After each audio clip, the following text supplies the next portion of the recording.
Joyful Warriors, it's Kit. Hope you're having a great Friday. So I wanted to pop on, and I'm hoping to be joined by a friend here soon. But before we get started on that, I wanted to let everyone know a couple updates. First, our next Board of Ed meeting is Wednesday, May 10th at 5 o'clock. The board will be honoring the Teacher of the Year and the Administrator of the Year. So we would love to have a group of us be in attendance with our Moms for Liberty t-shirts. As any of you who've been to a Board of Ed meeting know, usually the people who are always in attendance and are always supporting the teachers are the teachers' unions. So we would love to be another group in attendance representing parents and really be there to honor the Teacher of the Year. So please join us. I will be there. I know Kim Zentz is planning on attending. Jess is probably going to attend as well. So please let us know if you'll be attending and come join and support our Teacher of the Year for Carroll County Public Schools. Also, before I let our guest on, I just wanted to remind everybody that I have started posting a little bit more about social emotional learning because this is a very important topic that I think everybody needs to be very well aware of. It is happening throughout the country in every school. And I just posted a video today. There was a conversation with Lisa Logan, who is one of the top researchers in the country on this topic. She spoke at the United Nations about social emotional learning and several other outlets. But she's very knowledgeable. She does a deep dive into what exactly this program entails, and I'm just saying it's pretty scary and pretty nefarious. It is kind of based on the premise that the school provides all of the children's needs, social and emotional. It's right there in the name. But of course, they make it sound pretty by saying we're going to teach our kids empathy. But in the meantime, they are priming your children on how to rely on teachers or administrators or school counselors to kind of replace the role of the parent. So very scary, but important to be aware of. And that's why I posted that video. And I really, I encourage everyone to watch it.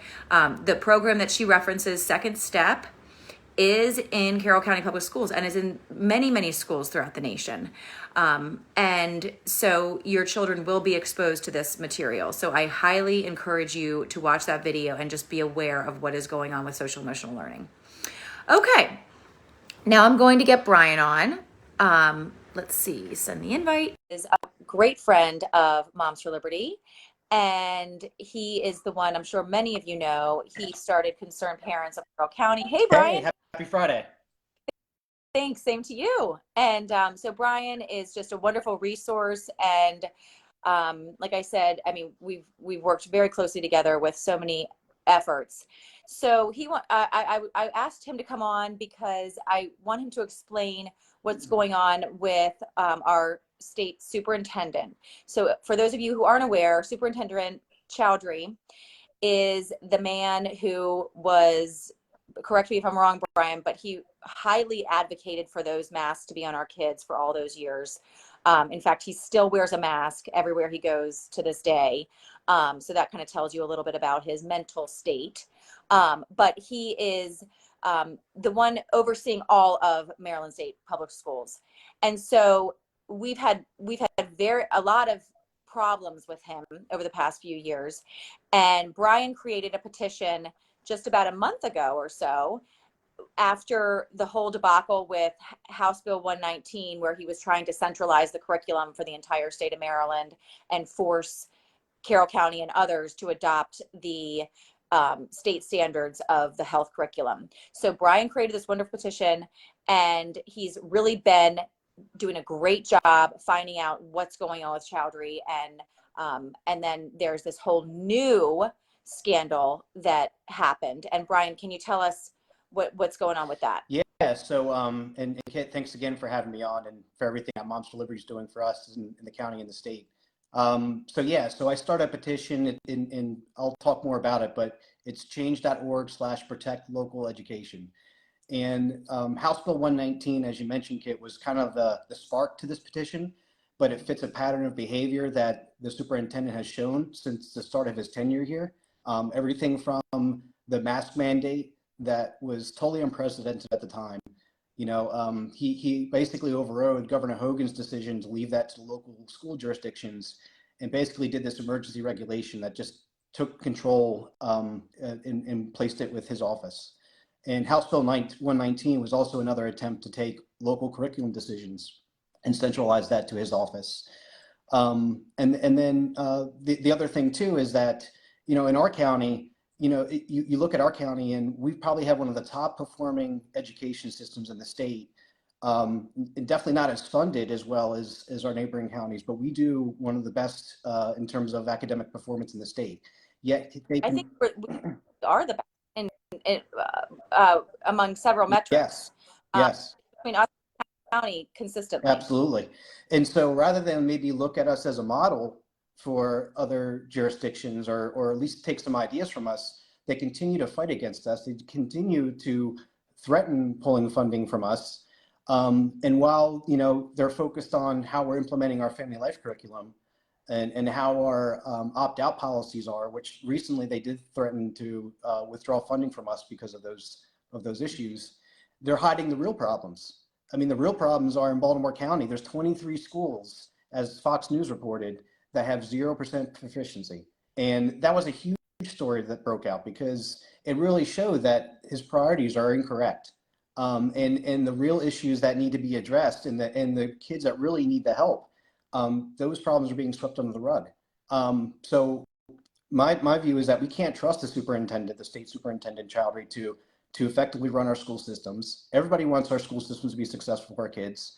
We can debate about blueprint all we want. We just want successful and smart kids coming out of our school systems. And he's not the right leader to do that. So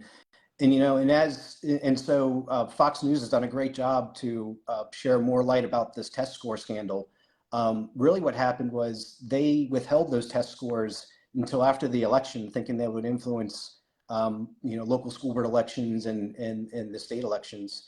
And then when they did release the test scores, they withdrew them because Fox brought attention to those 23 schools that have 0% proficiency in math. And then after that, then they put out this masked version of the test scores to hide the problem. And all the while, our State Board of Education President, Clarence Crawford, has continued to support him.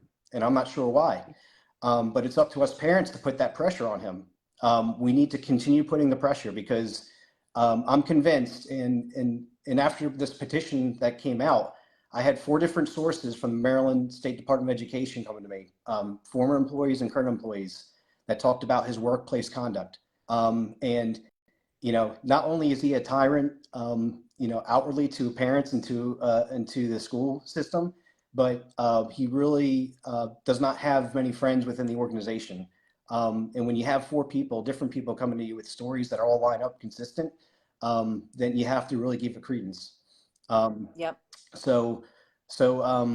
And the other part to this too is that as these stories came out, we started to really map out that this is a pattern of behavior that didn't just start here with his tenure in the Maryland State Department of Education. He came from a school system in San Antonio where he was the associate superintendent. And there were similar stories that were coming out from people that worked with him in his role there, in addition to his role here in Maryland, and said they weren't surprised by the actions he was taking here in the state, and that they were surprised that he got past the screening process. So this is all very concerning, and we need to demand immediate action by our State Board of Education and the President, Clarence Crawford, for his immediate removal. Yes, yeah, and not only Fox 45, and Project Baltimore, but also Informed Carroll has done a phenomenal job with following this story as well, with the redacting of the test scores. So what we're seeing, I feel like up until this point, we've had opinions, and people have been able to, kind of have opinions about what he's doing and how he's been misbehaving. But now we have solid proof that he is not transparent. He does not want the best interest of specifically Baltimore City schools to thrive. And so this is something that everybody can kind of get on board with. That's Every right. parent should look at this and say, why is he redacting this data? This has nothing to do, because what he's tried to say is, oh, we want to protect the privacy of the students. Data has nothing to do with particular students. Right. So, and just to add to that, so they took the steps to hide the data of the underperforming schools, but didn't take those same steps for the high performing schools. That's right. So if this was about student privacy, then he would have done it across the board, not just for those poor performing school districts. Yes, he's painting a very inaccurate picture with hiding those scores. So we thank you, Bryan, for starting that petition and for doing a phenomenal job covering it with Informed Carroll and other outlets. Now, what can we do as parents to help with move it along in the process of, maybe opening up an investigation on? Yeah. So the petition, as you mentioned, it's been open for about a month now. We've got about 2,500 signatures, which is great, but we need it to be 20,000 signatures. We need to get this thing viral, and we need to get more media exposure to this. Fox 45 did cover it briefly the other night, and it was great, and we got a little bit of boost from that, but we need to make this front and center. So what I ask all parents is to pass it along to all your friends and family. You said it very rightly so, that this isn't a partisan issue. This is an issue about our kids. This is something that we all can get behind. And we all want what's best for our kids in the public school system. So pass it along. The URL, and I'll post it in the chat here too, is change.org/protect local education. So once you sign, it'll give you some options where you can share it either on social media or by email. Just share the heck out of it. That's step number one. Okay. And then number two is I will be in the next few days releasing kind of a process to be able to send a letter campaign. And this letter will be directed to President Clarence Crawford of the State Board of Education and his members, asking for Choudhury's immediate removal for all the reasons we just talked about. So I think between those two things, that'll help put the pressure on the decision makers and the people that Choudhury reports to, which is the State Board of Education. That's where the heat needs to be applied now. Definitely. Okay. Wow. That sounds like a wonderful plan. I'm fully behind it. And I think every parent needs to really just try to get the word out as much as possible, especially to the people in the city who are being directly affected. Absolutely. So, absolutely. Some of these lower performing counties as well. So, so thank you again, Bryan, so much. Everybody that's popping on, please go back and watch the full video of this live, and feel free to reach out. I know, Bryan, I'm sure you're happy to answer any questions. I am as well. So, absolutely. So thank you so much for your support and for everybody who's on this call. Yeah, thanks everybody, and thanks, Kit, for having me on. Appreciate it. All right, take care. Have a good weekend, everyone. Yep, you too. Bye, everybody.